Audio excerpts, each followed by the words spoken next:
I gave my mill an envelope at the front door and explained that it contained some spending money. She declined, claiming she didn't require cash. I persuaded her to get the kid something, though.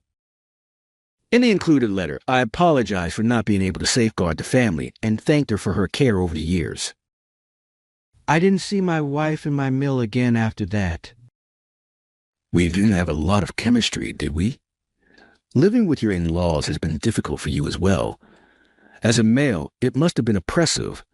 But thank you for providing my parents with comfort, my wife responded calmly. Her look and words failed to convey any sense of appreciation or comfort to me. My name is 48-year-old Michael Carter. I work for a pharmaceutical company as a manager. It was just my wife and I living together because my only daughter Emily is a college student studying abroad in France. Do we really need to keep trying? She continued. It's the second part of life. It's acceptable to let go of what we've done against our will and pursue our aspirations. After all, life only comes once. Thus, I will not be traveling to Vietnam. A transfer abroad to a developing nation? You must be kidding. 5 years in Vietnam sounds like a demotion at your age, doesn't it? Really, it's embarrassing. You want me to live an even more inconvenient existence because I'm tired of the one we have now. Whether or not I'm present, you still have to abide by your own decisions. You should go out on your own and do your work like an employee. However, I am unable to. I'm your wife, but that doesn't mean I have to mindlessly accept your relegation, does it? She then walked out of the room. She most likely wants to live her life as she pleases. To be honest, I anticipated this. But even with that knowledge, the words still hurt. I couldn't help but experience the agony of a negative prophecy coming true. 23 years ago, I got married to Linda. Despite attending different institutions, we connected at a shared club. Linda was proactive, upbeat, and noticeable. She contacted me after I started working, and we started dating even though we had never met alone in college.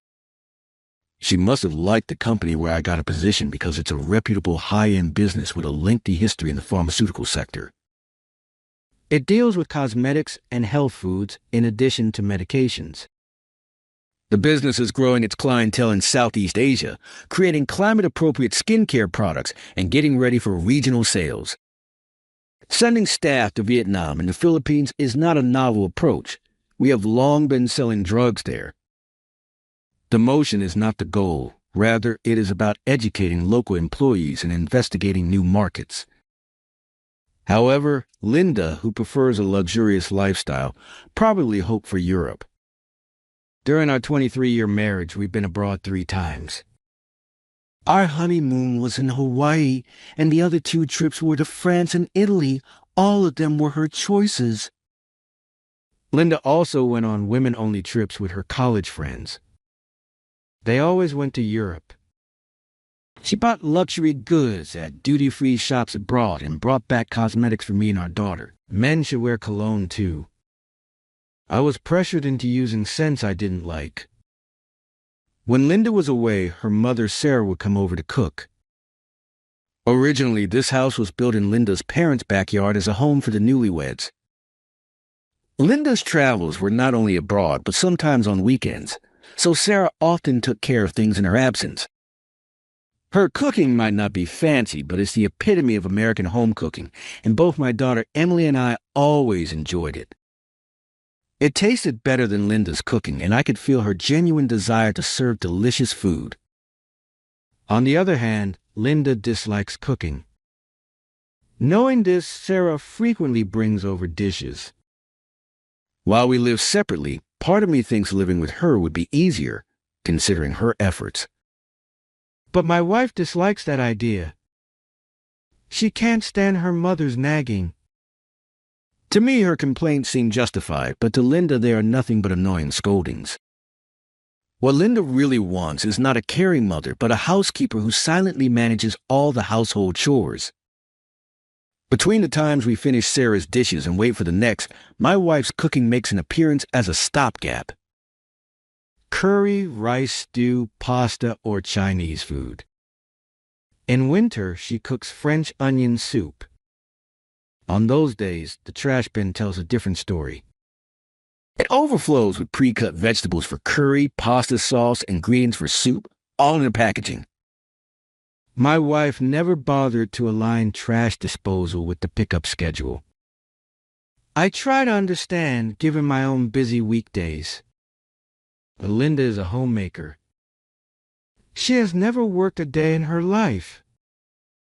Engrossed in her hobbies like theater and tennis since her younger days, she neglects the housework. Every time Sarah ends up tidying up the house, I believe she carried our daughter Emily on her back much more often than Linda did. I feel one suggested having another child. He wanted a grandson. No more kids. Pregnancy and raising one was enough. Linda would frown and say that each time. I've told her not to say such things in front of Emily. What child would be happy to see their mother visibly fed up with parenting? Emily wasn't a gloomy child, perhaps taking after her mother's lively nature, but she seemed somewhat indifferent towards people. Whether that's her true character or the result of her mother's indifferent parenting, I can't tell. But if we were to have only one child, I wish she'd engage more deeply with her. Seeing my wife plan her schedule as soon as my business trips were confirmed made me wonder what our marriage was all about. Even though both are mothers to an only daughter, my wife and MIL are worlds apart. I'm the middle child of 3 siblings with an older brother and a younger sister. In the countryside, expectations for the eldest son were high, and my brother was cherished, while I, 2 years younger, wore his hand-me-downs. My sister, being the youngest, must have been especially adored. I might have felt excluded even if our parents didn't realize it. That's why I thought when I got married I would love our children with all my heart. I always wanted to create a home where the family could feel happiness at all times. I worked hard to ensure we had no financial worries and helped with household chores and child rearing as much as I could. But living with a wife who didn't prioritize home life only increased my burdens. Maybe for Linda, marriage and childbirth were just things she thought she'd try once. My Phil passed away around the time Emily started elementary school. As my Mill no longer needed to care for her husband, Linda relied on her mother even more than before, making her even freer. It was my daughter, rather than my wife, who was worried about my trip to Vietnam. Emily, my daughter, spent a month in Paris on a homestay during her first year of high school. It sparked her interest in France, and so she transferred to a university in France starting from her junior year of college. She often sends pictures and updates from there via WhatsApp and writes detailed messages about the struggles of living abroad. Mark, don't tell Mom.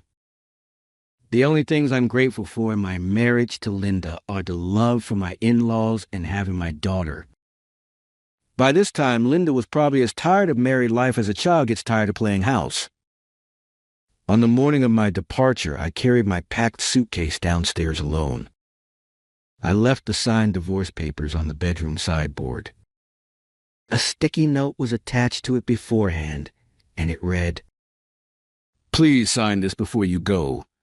She planned to tell Emily and Sarah after I had left. I didn't want to cause a stir before leaving, so I complied. Why leave now when there's really no need to go out at a time like this? Linda had been away on a trip with her classmates since the day before. She claimed she couldn't cancel the reservation made well in advance because it would be unfair to her friends. I no longer cared about such things. Sarah, waiting to see me off at the front door, seemed even smaller. Please take good care of Linda and look after your health. Take care of yourself, too. Drink enough water and watch your meals. Please stay healthy. I'll rely on you when Emily comes back. Take care. I thanked her sincerely and got into the waiting taxi. I gave Sarah an envelope of money, calling it pocket money. She refused to accept it, but I insisted she use it to buy something Emily likes. The envelope also would contain a letter of thanks for her care over the years and an apology for not being able to keep the family together. I think Emily had a hunch about it. Seeing Emily always looking outside, away from home, made me wonder if that's why she left, to avoid facing her anxieties.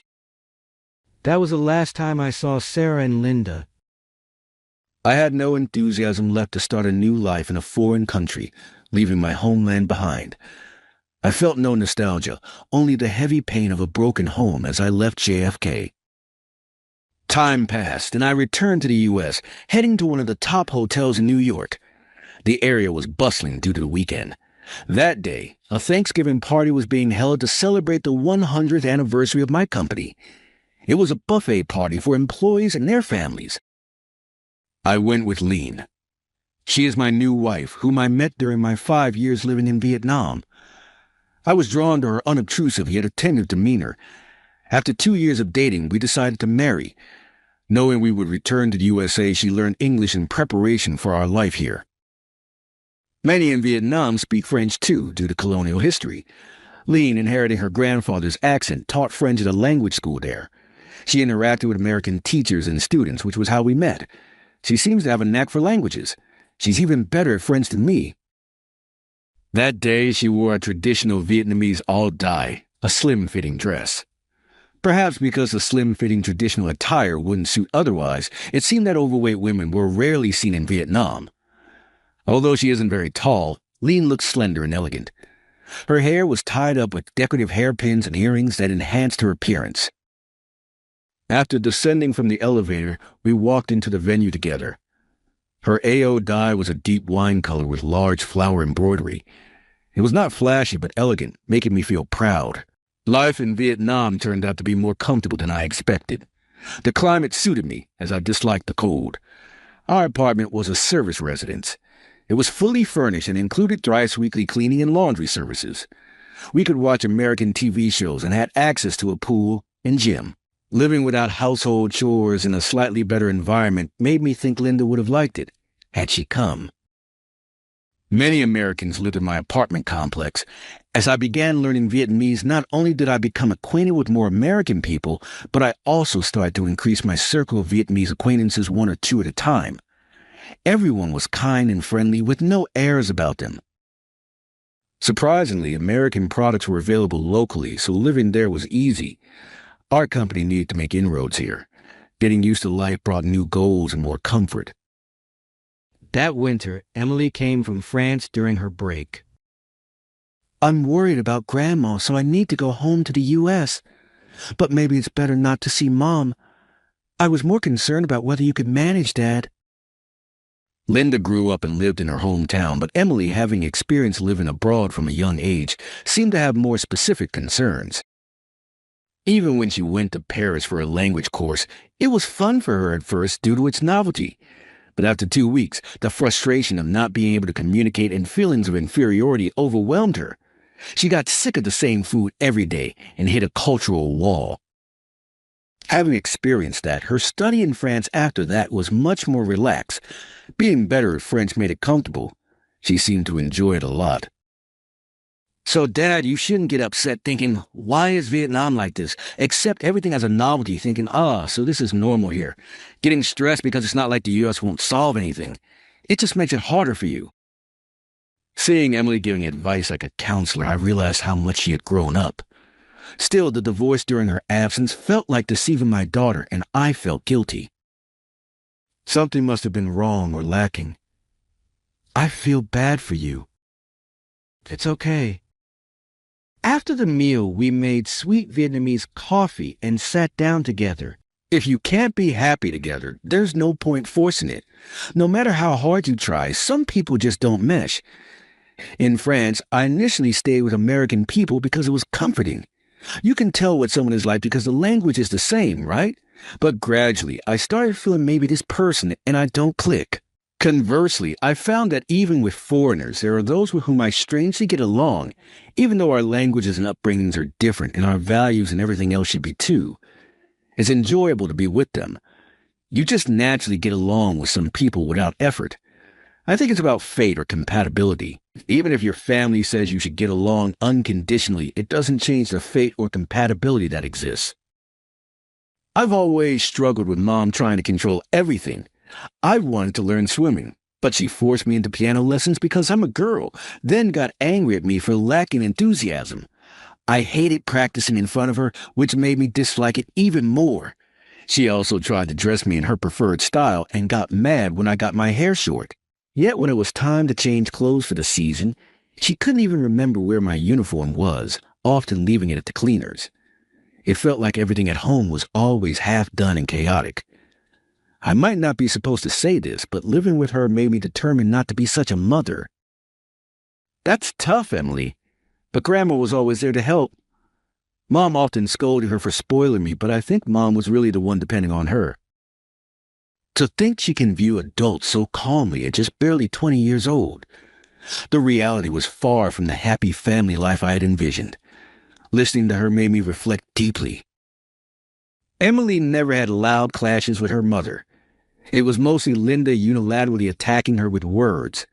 When my mother-in-law or I intervened, it only made Linda more heated up, and the more heated up her mother got, the more silent Emily became.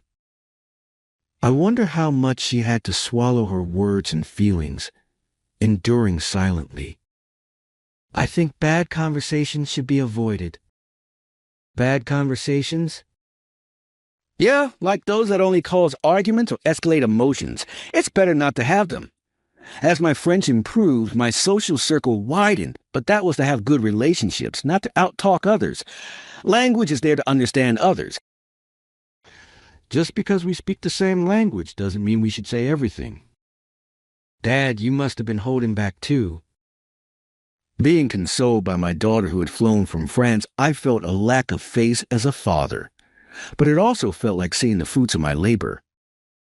So Dad, keep up with your Vietnamese. Her encouragement boosted my spirit. With a newfound resolve to integrate more into the local culture, my life here became more fulfilling. Curious, Emily wanted to explore Vietnam. It expanded my world. The commemoration party began with a president's speech and a history presentation, followed by a meal. Just as I returned to the table with my food. Long time no see. Suddenly, a familiar voice came from behind. It was Linda. Why are you here? Ha! Truly, even after our separation, I guess I'm still connected to this company. My current husband works here too, in research and development. He's a key figure in this company. As Linda said this, a man arrived with 2 glasses of champagne. When the woman in yellow dye appeared, Linda's gaze moved from top to bottom, her expression gradually shifting to one of smug amusement. You did well finding a spouse in Vietnam. Of course, they'd want to follow you back to the U.S., a developed country. Seems like your trip was worth it. But maybe you could have found someone younger, right? There are plenty of those here in the U.S. It's nice to meet you. I am Lion. Lion introduced herself quietly. I'm Michael's wife. My husband has always appreciated you. Lion displayed her fluent English and confident manner. All of Lion seemed to unsettle Linda. Oh yes, likewise, she stammered. And then a man approached. It was Kate, the one Linda boasted about from R&D. What are you doing here? As he said this and turned around, the glass slipped from his hand and fell. It hit the carpeted floor with a thud, and splashes of beer flew onto the hem of my pants. Oh my, what happened? Are you okay? Linda hurried to pick up the cup and looked up at the man. Kay was silent, just staring at Lion. Lion didn't stand up to greet this time, however. She kept looking at him. It's just beer. It won't stain much, right? Let's just eat, okay? Let's go, Kay. Linda left the fallen glass on our table and disappeared with Kay to another seat. Are you okay? I asked Lion, and she smiled, squatting down where Kay had stood. How about you? Are you really okay? I'm fine. It's nothing serious. Let's eat. I suggested for us to eat, and we enjoyed our meal together. Throughout the event, various colleagues of mine approached us, making for a bustling round of greetings and introductions. I could see Kay glancing over from the crowd, but I deliberately ignored him. Lion never looked back at him either. After a while, two radiant figures appeared before me. It was Emily and Ho. Emily was in pain, and Ho was in a deep, young, grass-colored out dye. There's so much delicious food. Look, I got greedy. There's cha rue as well, they exclaimed with big smiles and joined our table. The sight of the two young women drew everyone's attention. Linda and Kay this time were looking over in astonishment. Emily had returned after her graduation and is now working for a company here in the U.S. Maya and Mael had moved into a care facility, and the old house had changed hands. Emily was living independently. She often visited Lion and me, but she never met up with Linda. I wasn't sure what Linda's current husband had told her, but Kay was just an eternal deputy manager. There were colleagues at our R&D who had attended the wedding between Linda and me. Kay had always been problematic. Office romance, broken engagements, infidelity after marriage, and then divorce. It was a colleague who informed me that the woman he was involved with resembled Linda. It seemed he was quite flustered because he hadn't known about our divorce. It was probably Kay who suggested to Linda that my trip to Vietnam was a demotion. Ending up marrying Linda after all his troubles with women might have been the twist of fate Emily talked about. I felt neither anger nor sorrow. I think it would have been worse if I had gone to Vietnam alone while still being married without knowing it. Emily met Ho, a student from Vietnam, in France, and they hit it off. After her return to Vietnam, she visited both me and her. Being 4 years older, Ho must be like a dependable older sister to Emily, who has no siblings in Vietnam. Emily introduced me to Ho, and through her, I met her mother, Lion. I was already acquainted with Lion from our language classes, so this connection brought us closer. The daughters were pleasantly surprised and happy. Ho, who mastered English and French, returned to Vietnam and secured a job at a multinational corporation due to her language skills. Ho cared for her mother as if compensating for past hardships. She gave many gifts to her and also took her on trips abroad. She took her to Thailand, Cambodia, Singapore, etc. From Vietnam, it only takes an hour or two by plane to these neighboring countries.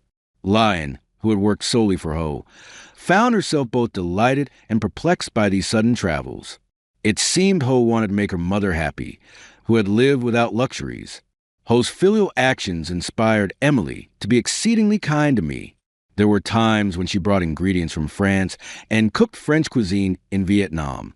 Going out to eat with both families and being invited to Lion's home made me believe that it was their presence that allowed us to get married. Watching my daughters, who converse in French in France, now learning and occasionally mixing Vietnamese and English, was heartwarming. This time, Ho visited New York for the first time. They stayed at our place, but Emily acted as a guide. After a hearty meal, the two of them said they were going out for drinks, left their change of clothes with me, and headed out into the night. Afterward, we slowly stood up for more walking. Through the hotel lobby, Kay suddenly called out, "Lion!" Turning around, he was out of breath. He must have made some excuse, like needing to go to the bathroom to leave Linda, and follow us. "When did you come to the U.S.? Are you married? Where do you live?" He bombarded her with questions, to which Lion, in a calm yet dignified voice, responded, "What do you want with me now?" Kay was at a loss for words, rooted to the spot. Lion turned her back and started walking away. I supported Lion's back, and we stepped outside. "Shall we take a walk?"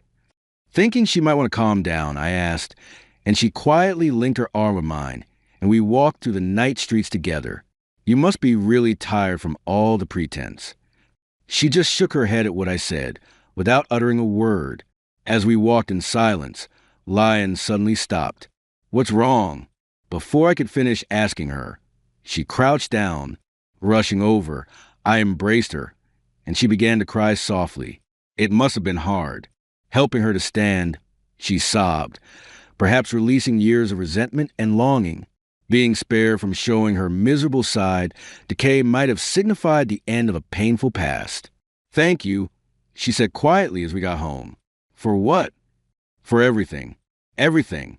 I'm happy now, so let's not dwell on the past." She chose her words carefully and then smiled.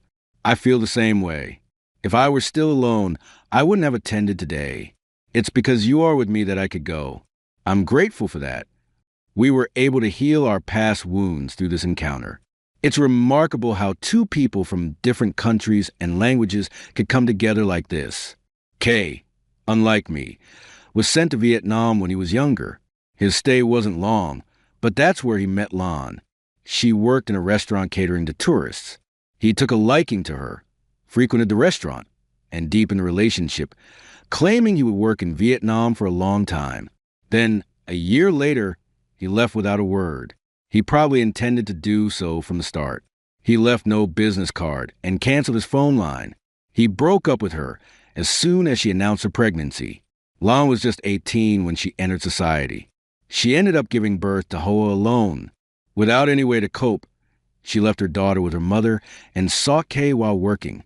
But there was no clue or lead to be found. The apartment she heard was a company dormitory, had no American residents.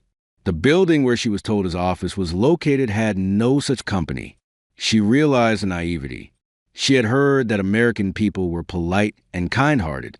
Lan was aware of the arrogance often shown by people from developed countries, a trait that was likely even more pronounced 30 years ago. Kay wasn't like that.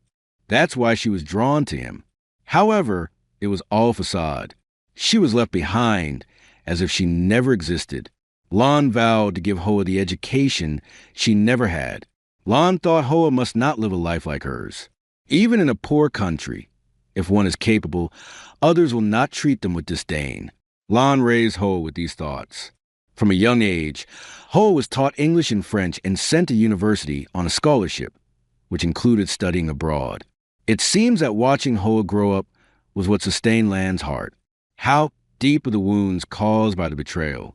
As a fellow American, it was unbearable. The sudden resurgence of Kay and Lan's heart happened while looking at the company's website. I was casually watching the New Year's company event. Lan, bringing tea, caught sight of him on the monitor. We had already married, and Lan had decided to move to the USA. In such a situation, memories from 30 years ago came back to life. I came to know Kay's betrayal for the first time. Still, we decided to attend the anniversary party together. I wanted to show everything with pride. How we were a couple, that Lan was a Vietnamese woman, and how well she had raised her. Lan is not a pitiful woman abandoned by a man, but my wife who has raised her child well and maintains a stable home. Emily felt the same way. We are one family of 4. Let's show that to everyone. It was also Emily who suggested wearing the owl dye. We were able to showcase what we had achieved in life, and it was a proud night. The next day, Linda contacted me. "I want to meet and talk." "What's the matter this time?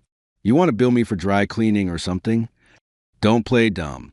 Please come after work tomorrow. I need to talk to you." She asked me to meet her at a cafe. It was typical of her to call all the shots. "Who's that woman?" Linda asked bluntly as soon as we sat down. "She's family. You and your husband came together, right? It's the same for us. You must know something. Tell me." "Yesterday, my husband left me behind and chased after you two, didn't he?" "I know about it." "Then ask Kay if you want to know. Are you keeping secrets even though you're a married couple? Just tell me." It seemed Kay didn't spill the beans. When I told her everything, she blamed me for bringing Lan to such a place. "Are you implying she's going to start demanding alimony or child support out of the blue now? Is she trying to extort us by showing up in public like this?" "Did Kay say that?" I barely controlled my voice when I said that. I might have shouted if we weren't in public.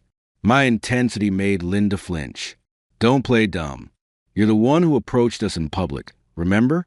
We just want to live our lives without any connection to you two. She doesn't need Kay's help. She's raised her daughter splendidly. Even Emily looks up to her. I'm proud of her too.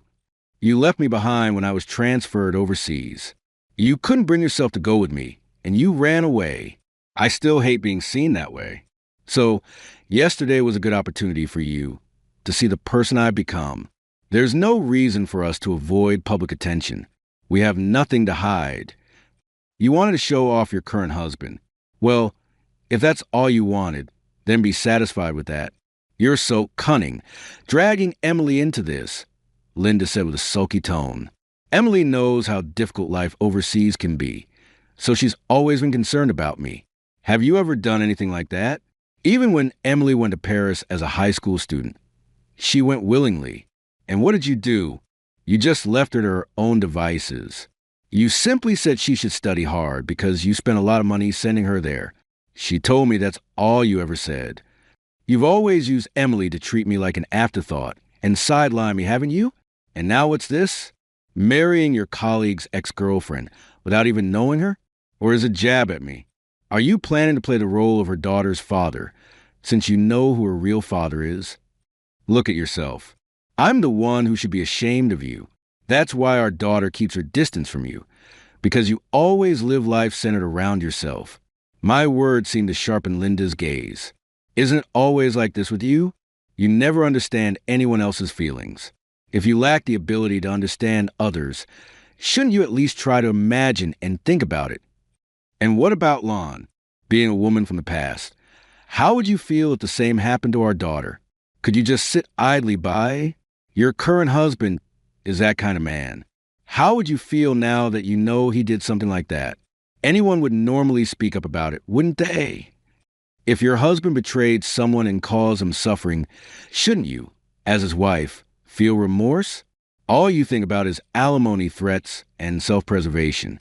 I'm utterly disgusted. Is this your own selfishness, or is it a message from Kay? You and he make quite the pair. I stood up and started walking, but then I turned back suddenly. From now on, stay away from us completely. Tell him the same. He's cut off everything and ran away. Whether it's regret or remorse, I don't know, but my wife wants nothing to do with it. There are no plans to meet or let our daughters meet any of you. Is that clear? It's your problem now. You can dig up the past, be disappointed, or do whatever you want. It has nothing to do with us. Even if there are rumors at work, we're not involved. Deal with it yourself, like the mess you've made.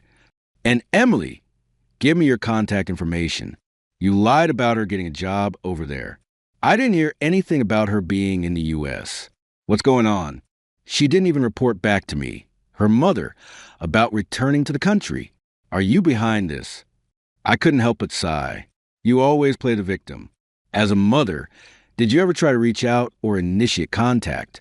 You only push your agenda when it suits you. And then, when our daughter started avoiding you and you can't get in touch, you blame her. With that attitude, she will never contact you again. I headed outside toward the subway station. I had to get home quickly.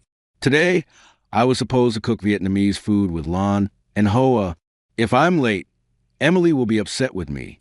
As I was being swayed on the subway, I remembered Kay from yesterday. Why did he approach us? Was it out of nostalgia for Lon? Or did he want to see Hoa? Despite the risk of rumors spreading among the employees, he still called out to us in public. He must not have forgotten the past.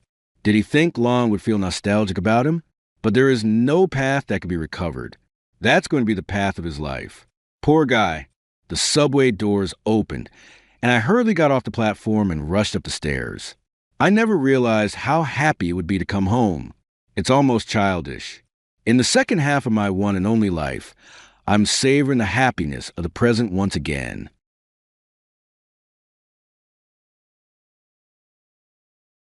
I'm divorcing you, and I've already sold our beach house to start over with my trainer. Over the phone, she giggled. I responded in a firm voice, I understand. George Whitaker is my name. I was 52 years old and had worked as a commercial real estate negotiator in Jacksonville, Florida for 23 years. My specialty was identifying undervalued contracts that others had hurried to sign.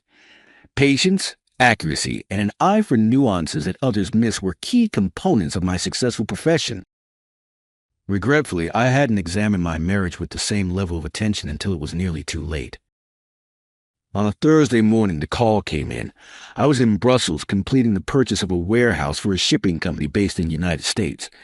Vanessa decided it was time to dissolve our 15-year marriage 4 days into my journey, 6,000 miles away from home.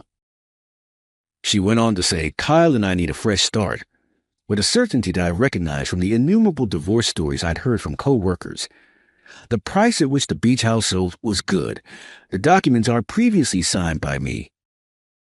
For the last 18 months, Kyle Bennett has been her personal trainer. One time, a 35-year-old who drove an expensive car asked me shamelessly how much my watch cost. I didn't raise my voice or slam the hotel desk. When did you close the sale? I said quietly. Yesterday, she remarked, almost seeming dissatisfied with my poise. The buyer will move in the following week. Since you're constantly traveling, I assumed you wouldn't mind staying at the Marriott when you return. Anyway, I sat at the hotel desk for over an hour after we hung up, gazing at the skyline of Brussels. After that, I took out my laptop, checked my email, and sent letters to 2 individuals, Brian Eldridge, who had been my lawyer since before I'd even met Vanessa, and Monica Harrison, who had been my title agent for the last 10 years. Urgent, fraudulent property sale attempt was the subject line. Rain started to fall in the Belgian streets outside my window. I saw entrepreneurs run into cafes, open umbrellas, and seat cover. Vanessa didn't know me at all over our 15 years of dating. I was predictable, she thought. Inactive. That whatever she decided, I would roll over and accept it. However, she had forgotten one important detail. You don't negotiate real estate for decades without learning how to safeguard your assets. And when your gut has been subtly telling you for months that something wasn't right at home, you don't leave your livelihood up to chance. At a real estate seminar in Orlando 16 years ago, I got to know Vanessa Sanders. She was employed by a high-end property management firm with sharp suits and more aspiration. Her quick thinking and confidence impressed me. Within a year, we were married at the courthouse with just her sister and my brother as witnesses. We bought the beach house in Amelia Island 3 years later. 4 bedrooms, 3 bathrooms, a wraparound deck with unobstructed ocean views. It cost $1.2 million, almost my entire savings, plus a sizable mortgage. I'd spend weekends repairing the weathered siding, upgrading the kitchen, and replacing the rotted deck boards while Vanessa decorated and hosted friends. This is our forever place, she'd said, raising her wine glass on our first night there. I believed her. For a decade, we made it work. She quit property management to start her own interior design business, which gave her the flexibility to join me on international trips when the opportunity arose. I had extended my business days to include weekend getaways in Paris, Barcelona, Tokyo. We've been good together, or so I thought. The first crack appeared about 2 years ago. Small things. She stopped asking about my work, started declining invitations to join me abroad. Her texts grew shorter, more perfunctory. Have a good meeting. Safe travels. No more I miss you or can't wait until you're home. Then came the gym membership. 5 days a week, she trained with Kyle, a former college athlete turned personal trainer. At first, I was supportive, encouraged her newfound focus on fitness. But then came the unexplained expenses on our credit card, dinners I wasn't part of, weekend spa retreats with friends I'd never met. I didn't confront her, didn't place tracking apps on her phone or hire investigators like some of my divorced colleagues had done. I simply observed, made mental notes, and quietly began preparing for what increasingly felt inevitable. 11 months ago, I transferred the beach house into a living trust. The paperwork was buried among refinancing documents for our investment property in Tampa. Vanessa had signed everything without reading, too busy texting on her phone while my attorney waited patiently. This protects us both, I told her. It wasn't entirely a lie. The structure would indeed protect the property, just not in the way she assumed. I never mentioned it again. Just watched as she grew more distant, more attached to her phone, more dismissive of our shared future. After emailing my attorney from Brussels, I closed my laptop and pulled the property deed from my briefcase. I always traveled with it, a habit from early in my career when a client tried to back out of a deal claiming paperwork discrepancies. The deed clearly showed the Amelia Island property was held in the George Whitaker Living Trust, with me as the sole trustee. Vanessa had absolutely no legal right to sell it. The irony wasn't lost on me. In our early years, she'd teased me about my paperwork obsession and tendency to read every contract word for word. "Life's too short for fine print, George," she'd say with a laugh. But fine print had been the foundation of my career, and now apparently the salvation of my home. I called Brian while walking through Grand Place, Brussels' historic Central Square. "She can't sell what she doesn't own," he confirmed after I explained the situation. "Any sale she initiated is fraudulent. The buyers have no legal claim, and Vanessa attempting to sell property she doesn't own? That's fraud. Criminal charges are possible, though I assume that's not your preferred outcome." It wasn't. Despite everything, I didn't want Vanessa in legal jeopardy, but I also couldn't let her take the house. "I've contacted the county recorder's office," Brian continued. "They flagged any attempted transfers on the property. I'll also notify any local title companies. The sale won't go through, George." After we hung up, I didn't immediately return to my hotel. Instead, I found a small cafe and ordered a coffee. I sat there for nearly 2 hours, watching tourists and locals pass by, trying to understand how 15 years of marriage had dissolved into this moment.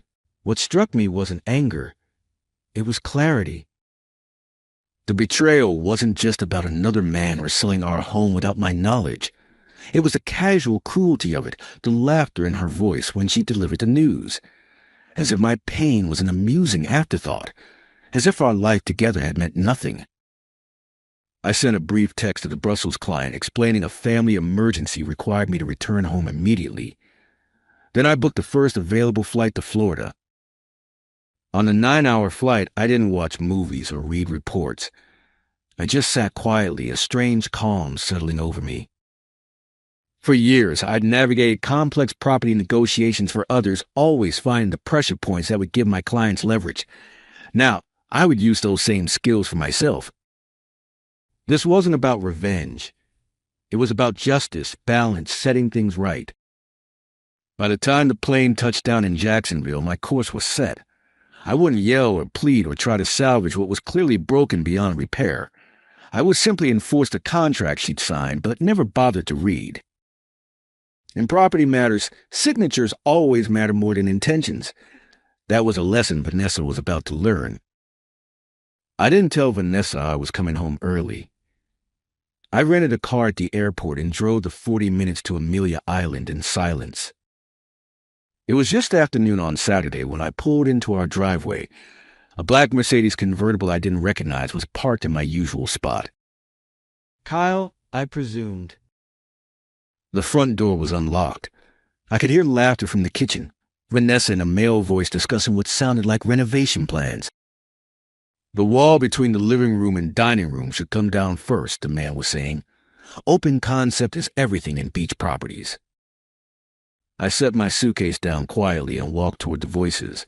Vanessa was leaning against the kitchen island, wearing a sundress I'd never seen, a glass of champagne in her hand.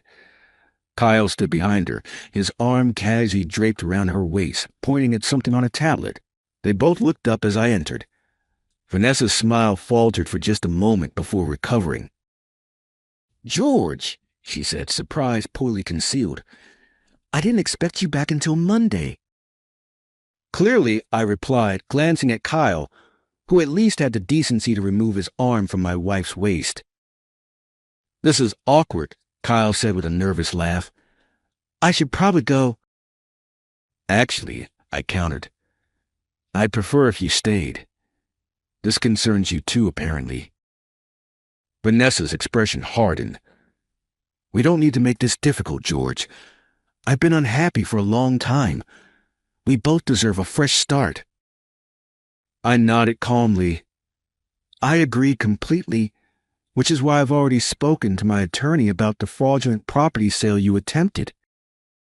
The color drained from her face. What are you talking about? I placed my briefcase on the counter and retrieved the trust documents and property deed. The beach house isn't yours to sell, Vanessa. It hasn't been for almost a year. Kyle looked confused. You said the sale was final, he said to Vanessa.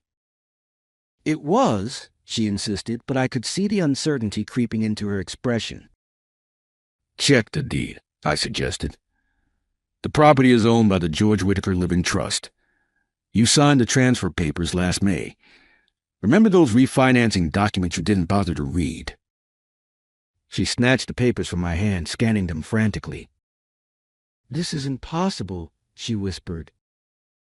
Not only is it possible, it's legally binding, I continued. The sale you initiated is null and void.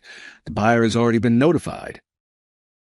Kyle's confidence visibly deflated. I'll wait in the car, he muttered, making a quick exit. Once we were alone, Vanessa's shock transformed into rage. You tricked me, she accused. No, I corrected her. I protected my assets, which is standard practice in my profession. You chose not to read what you were signing.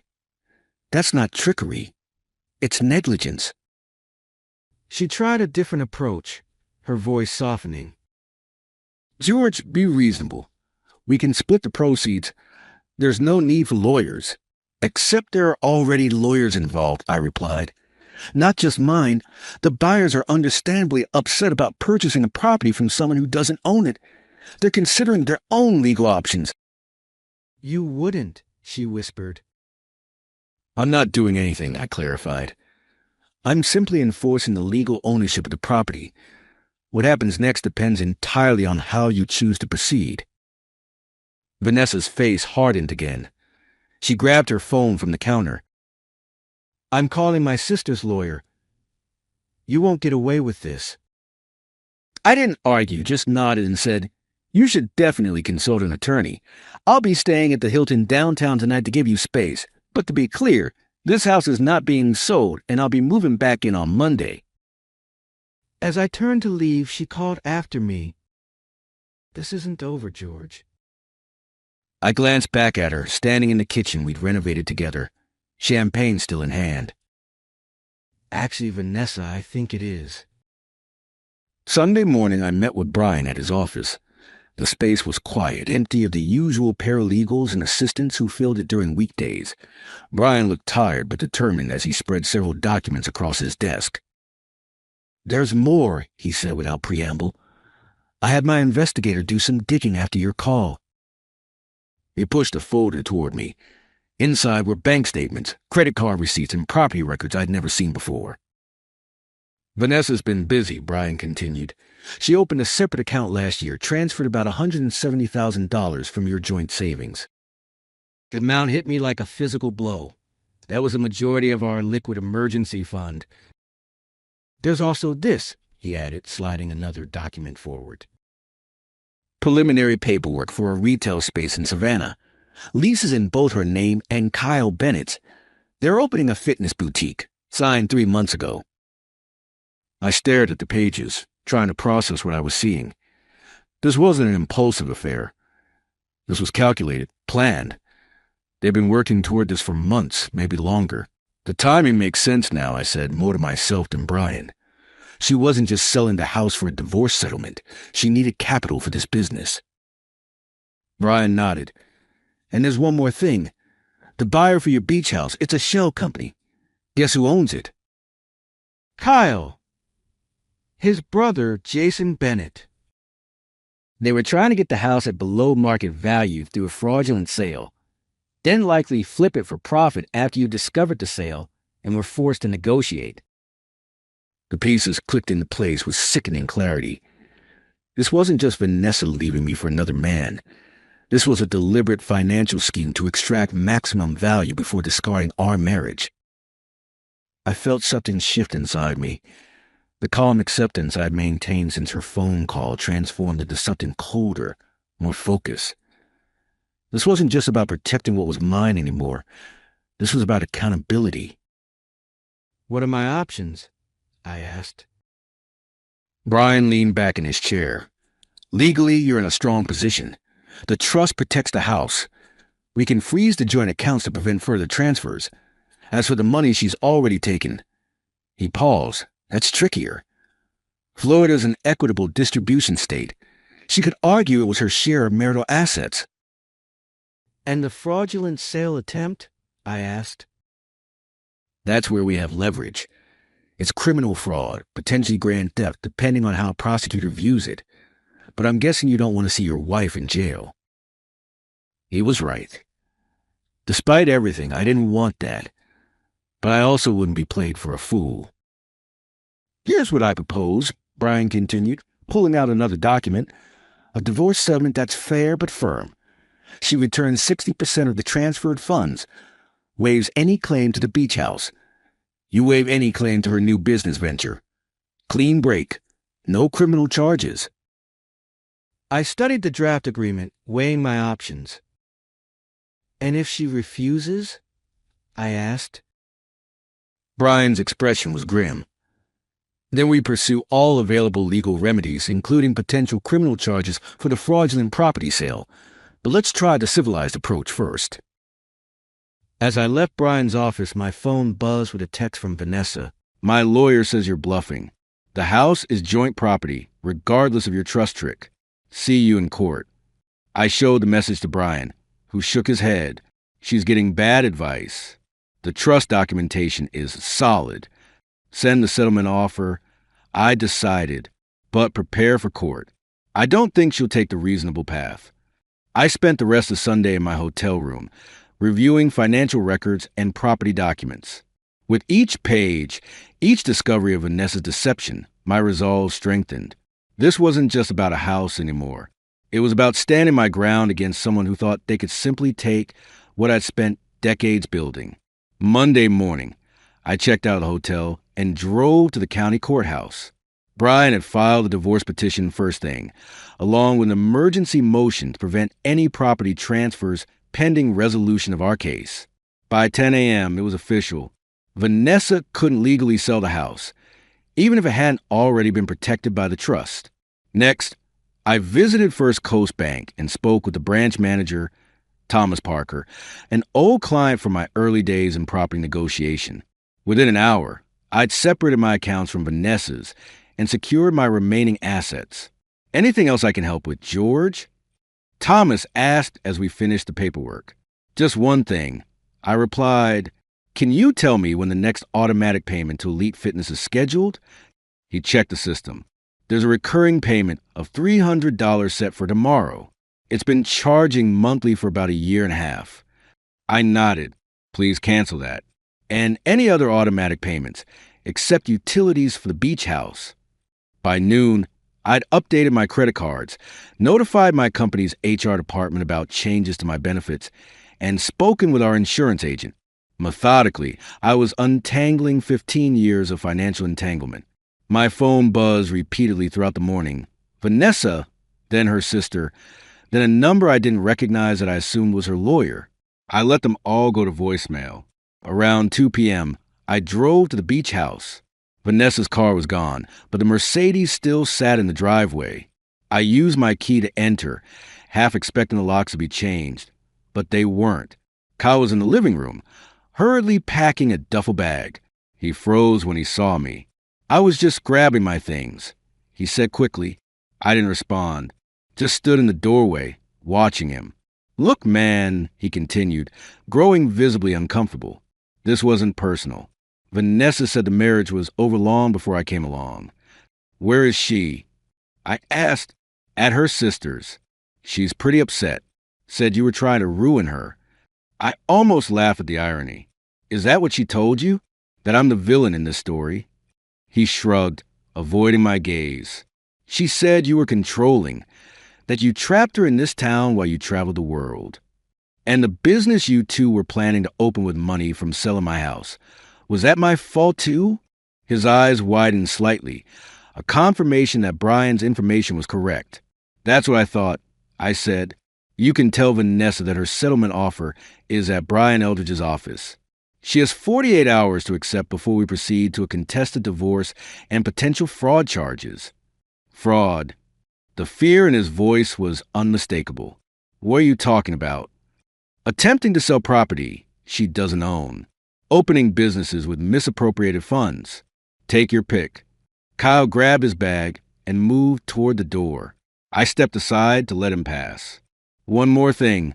I called after him. The buyer, Jason Bennett, your brother, right? Tell him if he wants to avoid being named as a co-conspirator in the fraud investigation, he should formally withdraw his offer on this property by close of business today. The look on Kyle's face confirmed everything. Within an hour, my phone rang, Brian with news that Jason Bennett had contacted a real estate agent to rescind his offer on the beach house. By evening, I changed the locks, deactivated the old security system, and installed a new one with cameras. I ordered delivery from a seafood restaurant Vanessa, and I had frequented in happier times, and ate on the deck overlooking the ocean. The waves rolled in steadily, unchanging despite the chaos of human lives. Tomorrow will bring more legal maneuvers, more angry calls, more untangling of the life we built. But tonight, sitting in the house that remained mine, I felt a quiet satisfaction. Not joy. The end of marriage could never bring that, but the solid certainty that comes from standing your ground when someone tries to take what's yours. 3 weeks later, I sat across from Vanessa in Brian's conference room. Her attorney, a young man with an expensive suit and nervous eyes, shuffled papers while attempting to project confidence. Vanessa hadn't spoken directly to me since that day in the kitchen. She communicated only through increasingly desperate legal threats that Brian had systematically dismantled. Today was meant to be a pre-trial hearing, but we all knew it wouldn't get that far. The evidence was too overwhelming. Before we begin, Brian said calmly, I'd like to submit these into evidence. He slid 3 documents across the table. The trust deed, bank records showing Vanessa's systematic withdrawal of funds, and a signed affidavit from Jason Bennett, admitting to the fraudulent property purchase scheme. Vanessa's lawyer quickly scanned the affidavit, his expression falling. He leaned over to whisper something in her ear. Her face remained rigid, but I could see the defeat in her eyes. We're prepared to settle, her lawyer announced after their hushed conversation. Brian nodded. Our terms are simple. Vanessa returns $100,000 of the misappropriated funds. She relinquishes all claims to the beach house and other properties held in the trust. George waives any right to her new business venture and agrees not pursue criminal charges. And if I refuse? Vanessa asked the first word she'd spoken all morning. Then we present this evidence to the district attorney. Brian replied matter-of-factly. Fraud over $100,000 carries serious penalties in Florida. Her lawyer placed a restraining hand on her arm. We need to discuss this privately. They left the room for 17 minutes. When they returned, Vanessa wouldn't meet my eyes. We accept the terms, her lawyer stated. I didn't speak, didn't gloat, just signed where Brian indicated and watched as Vanessa did the same.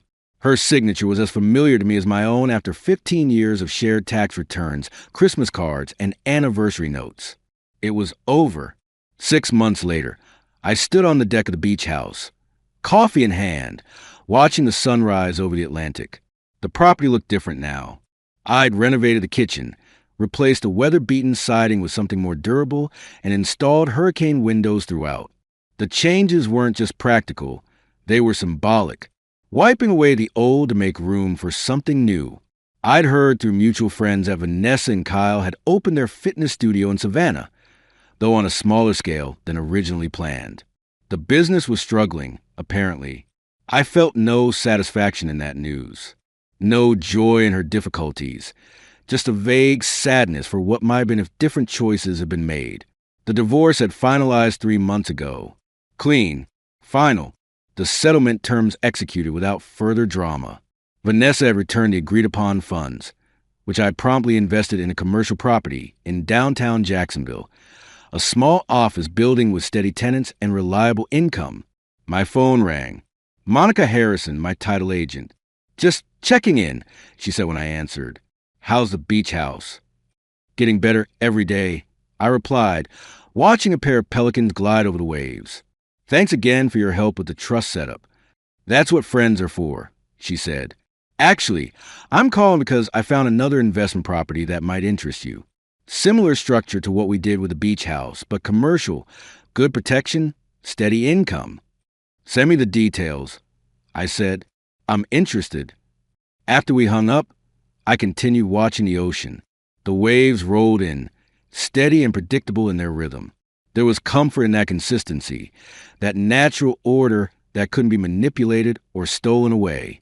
I finished my coffee and headed inside to get ready for work. The house was just a house, wooden glass and concrete, but it was mine, and sometimes that's enough.